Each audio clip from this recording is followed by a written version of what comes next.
आज हम chapter number 2 को देखेंगे, स्ट्रक्चर ऑफ एटम के बारे में आज स्टडी करेंगे। हमारे पास आज के लेक्चर में हम Dalton's theory, Rutherford atomic model और नील बोहर को कवर करने की कोशिश करेंगे। तो स्ट्रक्चर ऑफ एटम के बारे में 400 बीसी में आपके पास एक साइंटिस्ट था, ग्रीक फिलोसफर था, उसको आपके पास वो साइंटिस्ट नहीं थे, उसने आपके पास कहा था कि आपके पास जितना भी मैटर है वो आपके पास एक छोटे छोटे टाइनी बॉल्स से मिलकर बना हुआ है, जिसको उसने एटमस का नाम दिया था। इस ग्रीक फिलोसफर का नाम था डेमोक्रिटस। 400 बीसी में आपके पास, ये काफी पुरानी बात है।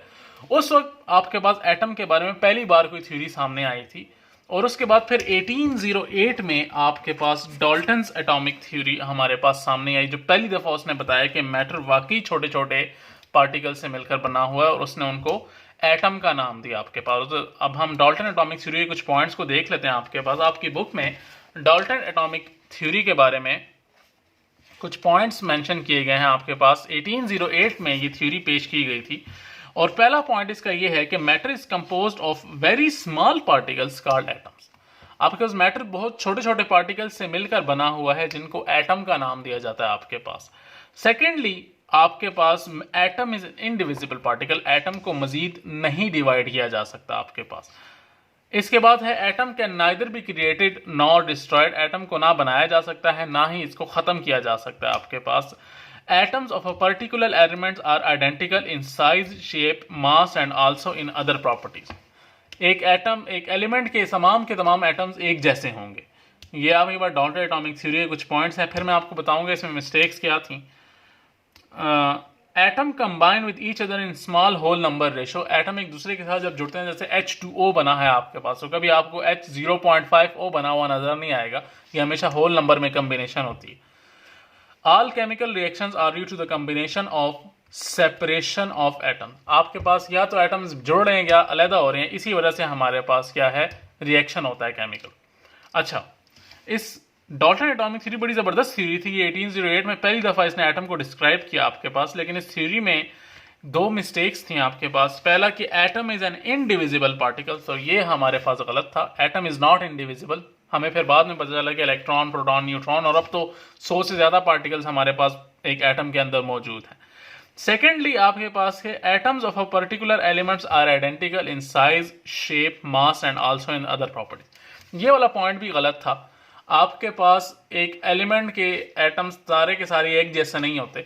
ये अभी हम आगे जाके आइसोटोप्स पढ़ेंगे तो वहां पे फिर मैं आपको समझाऊंगा। इसके थ्योरी में ये दो पॉइंट्स गलत है, बाकी थ्योरीज की ठीक थी। ये है डाल्टन्स एटॉमिक थ्योरी। इसके बाद जो मेन हमारी थ्योरी आती है वो रदरफोर्ड की एटॉमिक थ्योरी है, जिसने बेसिकली आपके पास स्ट्रक्चर ऑफ एटम के बारे में हमें थोड़ा सा आइडिया दिया कि एटम का स्ट्रक्चर कैसा होता है आपके पास। रदरफोर्ड ने 1911 में एक एक्सपेरिमेंट परफॉर्म किया।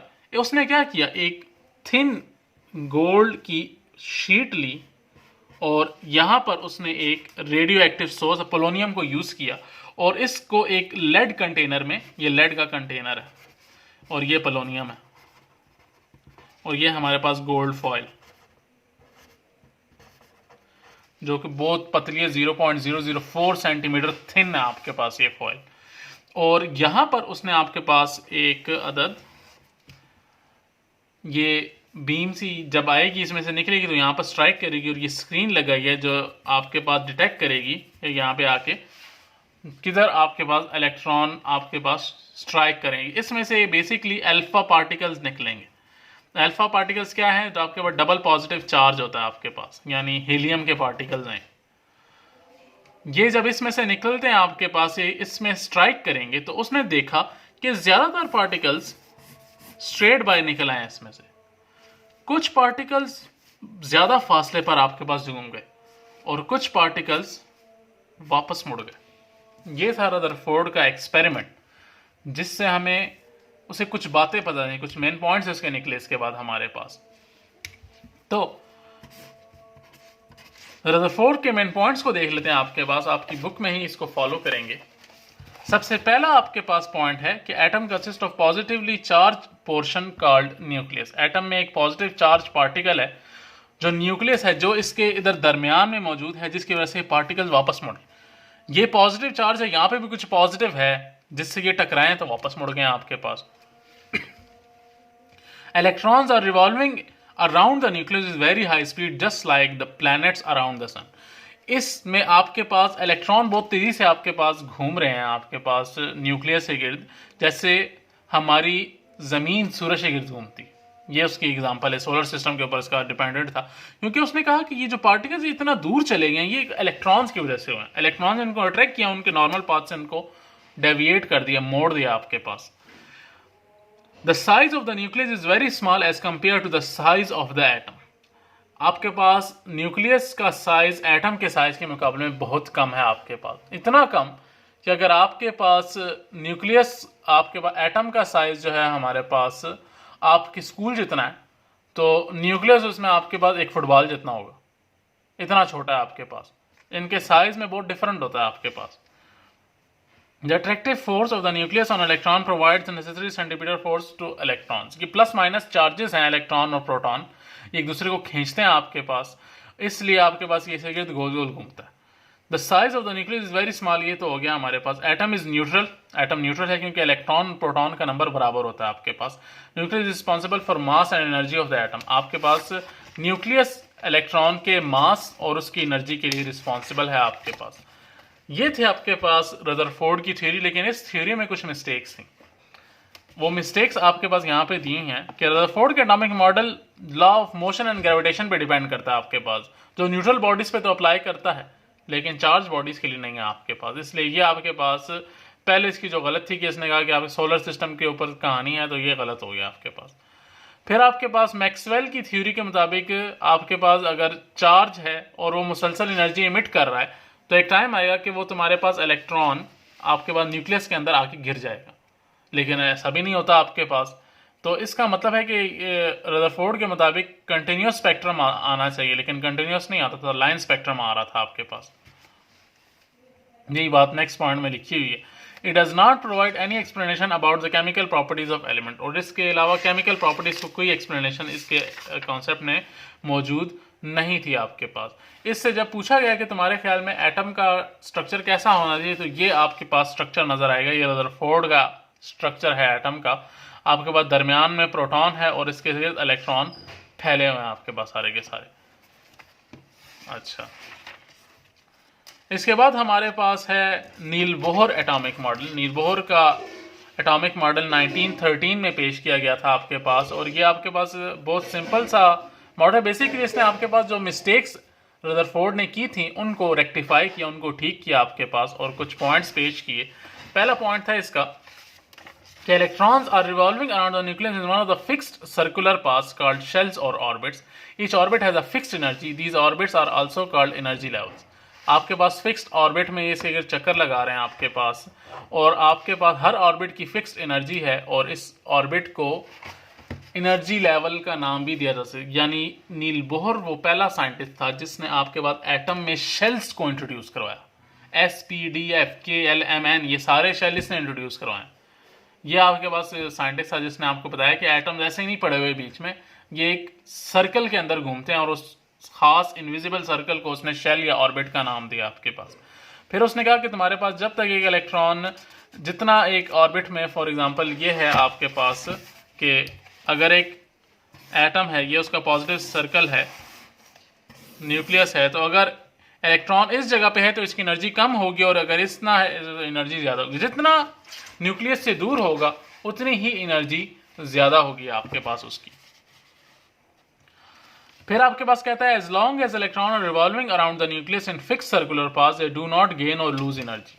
जब तक वो एक ऑर्बिट के अंदर है तो ना वो एनर्जी को गेन करता है, ना ही वो एनर्जी को लूज करता है। This explains line spectrum.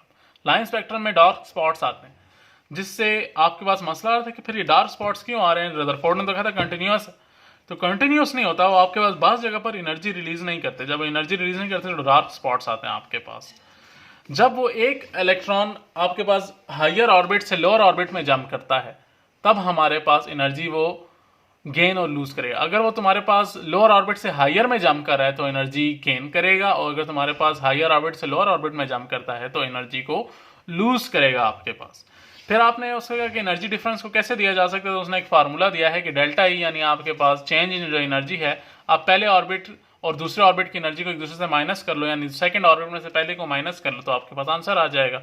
और ये आप फर्स्ट ईयर में जाके इसको ज़्यादा डिटेल में पढ़ोगे, वहाँ पर आपको समझ आएगी कि ये क्या हो रहा है आपके पास। एंगुलर मोमेंटम के लिए भी उसने फार्मूला दिया है आपके पास, mvr=nh/2 ये भी आपके पास सेकंड ईयर में आपको इसकी ज़रूरत पड़ेगी। तो नील्स बोहर ने आपके पास बेसिकली रदरफोर्ड के मॉडल को रेक्टिफाई किया, उसको ठीक किया, और अब हम इसी मॉडल को तकरीबन फॉलो करते हैं। मिस्टेक इसके मॉडल में भी हैं लेकिन बहुत कम है आपके पास, इसके बारे में भी आप लोग बड़ी क्लासेस में जाकर पढ़ोगे आपके पास।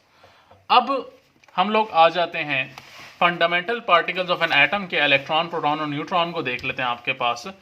तो इलेक्ट्रॉन जी एक नेगेटिवली चार्ज पार्टिकल है जो आपके पास न्यूक्लियस से गिर गोल गोल चक्कर लगाएगा आपके पास, इस पर हमेशा नेगेटिव चार्ज होता है। चार्ज कितना है जी? 1.6022 × 10⁻⁹ कूलम, बहुत ही छोटी वैल्यू है आपके पास। इस तरह आपके पास प्रोटॉन है, पॉजिटिवली चार्ज पार्टिकल है, और ये प्रेजेंट इनसाइड द न्यूक्लियस होगा, न्यूक्लियस के अंदर होता है आपके पास। ये जो रेड कलर का पोर्शन आपको नजर आ रहा है ये प्रोटॉन्स हैं, और इसका चार्ज भी 1.602 × 10⁻⁹ कूलम ही होता है।